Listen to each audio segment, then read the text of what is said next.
ಗಾಯತ್ರಿ ನಗರದಲ್ಲಿ ಸಮೀಕ್ಷೆಗೆ ಹೋದ ಗಣತಿದಾರರಿಗೆ ನಿರಾಸೆ ಆಗಿದೆ. ಗಣತಿ ಬಗ್ಗೆ ಎಲ್ಲಾ ಮಾಹಿತಿ ಕೇಳಿ ನಾಳೆ ಬನ್ನಿ ಅಂತ ಮಹಿಳೆ ಒಬ್ರು ಹೇಳಿದಾರಂತೆ. ಇವತ್ತು ನಾನು ಬಿಸಿ ಇದ್ದೀನಿ, ನಿಮ್ಮ ಪ್ರಶ್ನೆಗಳಿಗೆಲ್ಲ ಉತ್ತರ ಕೊಡೋ ಸಮಯ ನನ್ನ ಹತ್ರ ಇಲ್ಲ, ಬನ್ನಿ ನಾಳೆ ಬನ್ನಿ ಏನಾಗಲ್ಲ ಅಂತ ಕಳಿಸಿದ್ದಾರಂತೆ. ನಿರೀಕ್ಷೆಯಲ್ಲಿದ್ದಂತಹ ಗಣತಿದಾರರು ಈ ಥರದೊಂದು ರೆಸ್ಪಾನ್ಸನ್ನು ಅರಗಿಸ್ಕೊಳ್ಳೋಕ್ಕಾಗ್ತಿಲ್ಲ. ಪಾಪ ಅವ್ರಿಗೂ ಪ್ರೆಷರ್ ಇರುತ್ತೆ, ಟಾರ್ಗೆಟ್ ಕೊಟ್ಟಿದ್ದಾರೆ, ರೀಚ್ ಆಗಿಲ್ಲ ಅಂದರೆ ಮತ್ತೀಗ ನಾಡಿದ್ದಿಂದ ಸ್ಕೂಲ್ಸ್ ಎಲ್ಲ ಸ್ಟಾರ್ಟ್ ಆಗುತ್ತೆ, ಅವೈಲೇಬಿಲಿಟಿ ಇರಲ್ಲ.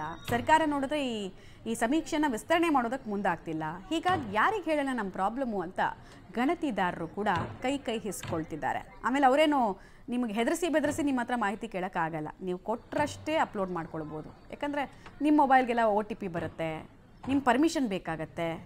ಸೊ ಏನು ಮಾಡ್ತಾರೆ, ಬೆಂಗಳೂರಿನ ದೊಡ್ಡ ಸವಾಲು ಅಂದರೆ ಅಪಾರ್ಟ್ಮೆಂಟ್ ಗೇಟ್ ಒಳಗೂ ಬಿಟ್ಕೊಳ್ಳಲ್ಲ ಇವ್ರನ್ನೆಲ್ಲ.